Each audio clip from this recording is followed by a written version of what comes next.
છેલ્લા 2 દિવસથી social media ઉપર એક સનસનીખેજ કિસ્સો આવ્યો કે એક આફતાબ નામનો યુવાન હતો અને એક શ્રદ્ધા નામની યુવતી હતી. આ બંને જણા મુંબઈમાં રહેતા હતા. એક કોલ સેન્ટરમાં જોબ કરવા માટે બંને જણા ત્યાં આવતા હશે.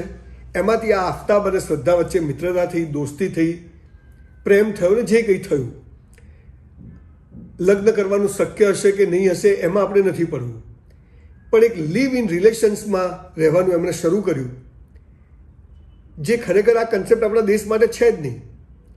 પણ એનીવે એમાં રહ્યા અને એનો અંજામ એવો આવ્યો કે હું લાંબી વાત છે, સોશિયલ મીડિયા પર બધું છે કે મારે એના ડિટેલમાં નથી જવું. અત્યારે લવ જેહાદ કે હિન્દુ મુસ્લિમ આ વાતમાં પડવા માટે આ વિડીયો મેં નથી બનાવ્યો. આ વિડીયો મેં ખાસ એટલે બનાવ્યો છે કે દીકરીઓ એ કોઈ પણ સમાજની હોય અને દીકરાઓ કોઈ પણ સમાજના હોય તો દીકરીઓ માટે આ જવાબદારી બહુ મોટી હોય છે.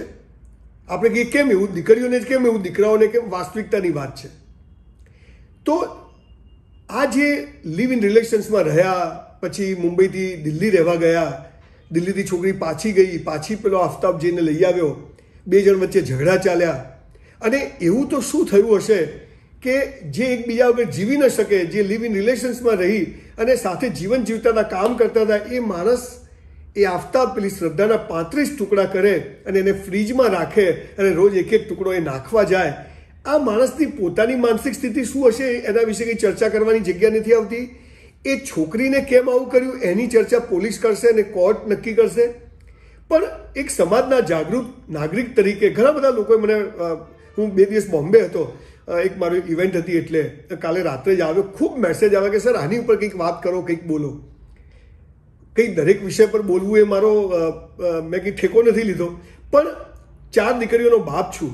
અને જ્યારે કોઈ દીકરી સાથે આટલી છેલ્લી કક્ષાની રીતે ઘાતકી હત્યા થાય ત્યારે એમ થાય કે દીકરીઓને કંઈક મેસેજ તો આપવો જોઈએ. સોશિયલ મિડિયા પર મિત્રતા થાય છે, સાથે જોબ કરતા હોય મિત્રતા થાય છે, અને આવું ખાસ કરીને કોલ સેન્ટરોવાળા છોકરા છોકરીઓમાં, પ્રાઇવેટ ઇન્સ્યોરન્સ કંપનીના છોકરા છોકરીઓમાં, પ્રાઇવેટ બેન્કોની અંદર કામ કરતા, જેની ટ્રાન્સફરેબલ બહુ જલ્દી રોકડી હોય, 1 મહિનો 2 મહિના કામ કર્યું, ટાર્ગેટ પૂરો થયો, ના થયો તો છૂટા થયા, અને ત્યાં આવા બધા સંબંધો બહુ વધી જાય છે. કદાચ એમાંથી 5% બી લગ્નમાં નહીં પરિણમતા હોય.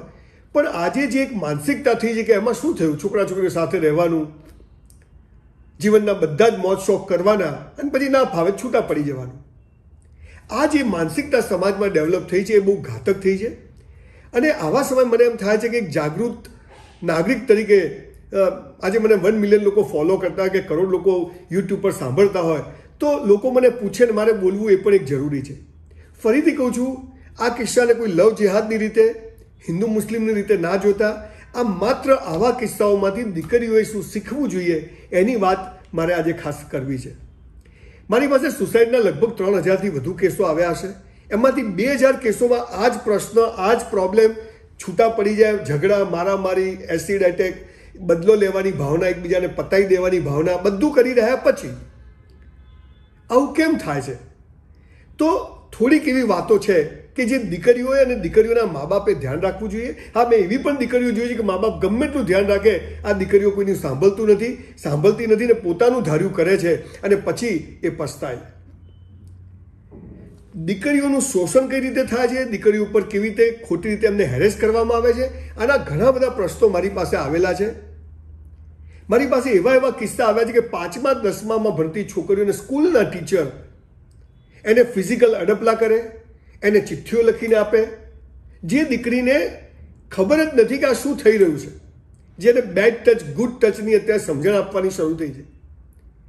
આવી દીકરીઓ જ્યારે પહેલી વાર આવું થાય ત્યારે મા બાપ એ દીકરીઓને આવું સમજાવવું જોઈએ કે જ્યારે કોઈ પણ આવું કરે તે પહેલી વાર જ સીધું ઘરે કહી દે, બીજી વાર જ ઘરે કહી દે તો આ વાત આગળ વધશે નહીં. એટલે જ્યારે સ્કૂલમાં, પ્રાઇવેટ ટ્યુશન ક્લાસીસમાં, શિક્ષકોના ઘરે જ્યારે વિદ્યાર્થીનીઓ ભણવા જાય છે ત્યારે આ પ્રશ્નો ઘણી બધી જગ્યાએ જોવામાં આવે છે.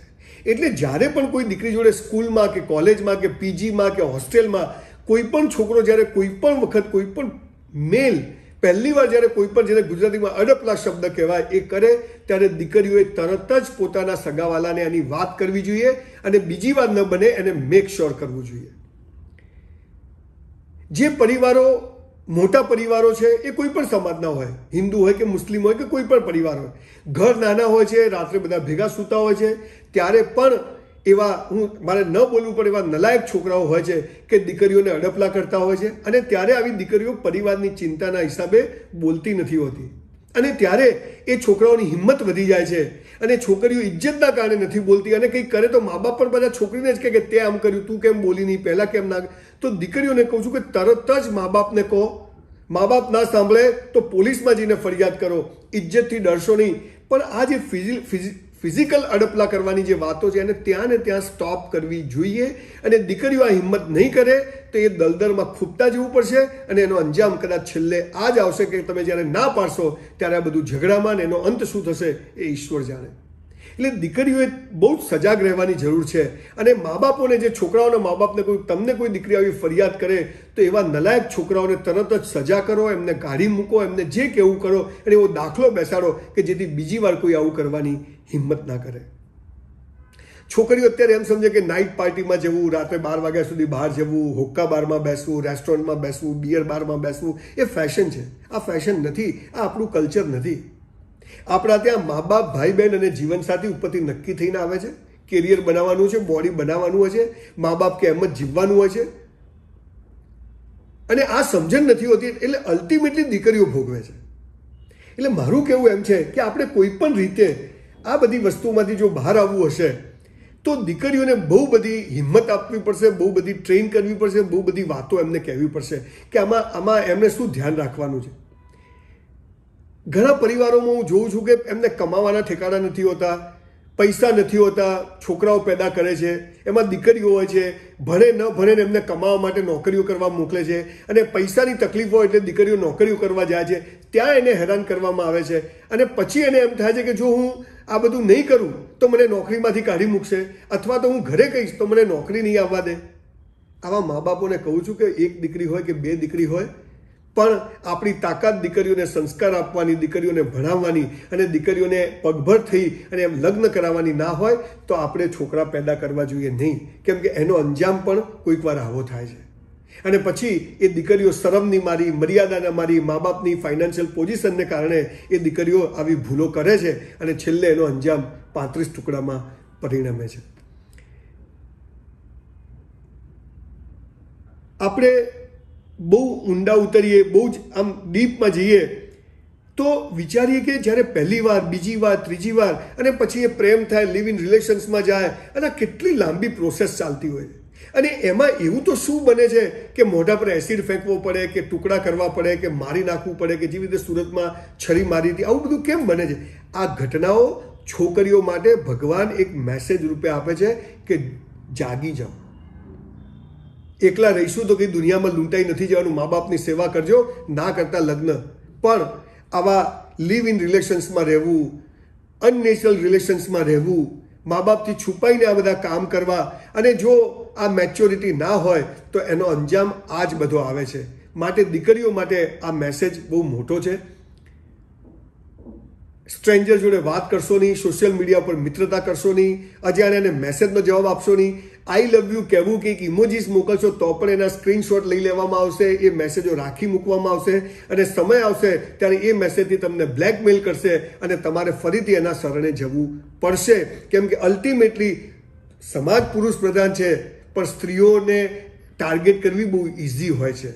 એટલે આપણે સ્ત્રીઓએ જ એવી શક્તિશાળી બનવું પડશે કે કોઈ એમની આંખથી નીચે જોતા પહેલાં 10 વાર વિચાર કરે, અને એવું કરીને સમાજમાં એક દાખલો બેસાડવો જોઈએ. 6-12 મહિનાની મિત્રતાના કારણે જે છોકરીઓ મા બાપનું ઘર છોડે છે, એટલે પેલો છોકરો એમ જ સમજે છે કે એના મા બાપની નથી થઈ તો મારી શું થવાની છે. એટલે સરવાળે એ તમારો યુઝ કરી અને એની ગરજ પતી જશે ત્યારે તમને છોડી દેશે, અથવા આ બધા પ્રશ્નો ઊભા થશે. એટલે એરેન્જ મેરેજ એ બેસ્ટ વ્યવસ્થા છે આપણા ભારતીય સમાજની, સનાતન સંસ્કૃતિની. જેવું છે એની જોડે જીવવું, અપવાદ કિસ્સાઓમાં ન જીવાય તો છૂટા થઈ જવું, પણ બીજું કંઈ વિચારવું નહીં. આ એકમાત્ર આનું સોલ્યુશન છે કે મા બાપની કન્સેન્ટ વગર, મા બાપની, હા એ કર્યા પછી પણ એરેન્જ મેરેજ કરેલા ઘરોમાં પણ આવું બને છે, પણ સ્ત્રીઓએ જ્યારે પહેલી વાર, બીજી વાર, લગ્ન પહેલાં એમની સાથે આવું કંઈ પણ થાય છે તો એને એક્સપોઝ કરવું જોઈએ, એને કહેવું જોઈએ, અને મેક શ્યોર કરવું જોઈએ કે આવું બીજી ત્રીજી વાર ક્યારેય બને નહીં. એટલે આ વિડીયોના માધ્યમથી લોકોને ખાસ આ વાત કહેવા માંગુ છું કે લગ્ન પહેલાં કોઈ પણ છોકરા છોકરી જો એકબીજા જોડે ફિઝિકલ રિલેશનમાં આવશે તો એના અંજામ આ જ થશે કેમ કે મજબૂરીના મારે, આ ડરના મારે, આ સમાજ વ્યવસ્થાને કારણે તમે આને બોલી નહીં શકો અને પછી તમે જ્યારે આનાથી ઊભી જશો, તમે ના પાડશો, ત્યારે છોકરા કે છોકરીઓ આ જ રસ્તાઓ અખત્યાર કરશે. માટે દીકરીઓને કહું છું કે ગમે તે થાય, લગ્ન પહેલાં ફિઝિકલ રિલેશનમાં આવશો નહીં. લગ્ન પહેલાં કોઈ પણની સાથે આ રીતના સંબંધો વિકસાવશો નહીં. અને જો તમને ફિઝિકલ રીતે હેરાન કરવામાં આવે છે, તમને કોઈ બી રીતે ડરાવવામાં આવે છે, તો બે બાક બન્યા વિના તમારા મા બાપને કહેજો, પોલીસને કહેજો, અને ક્યાંય મેલ ના પડે તો સંજય રાવલને કહેજો. ખૂબ ખૂબ આભાર.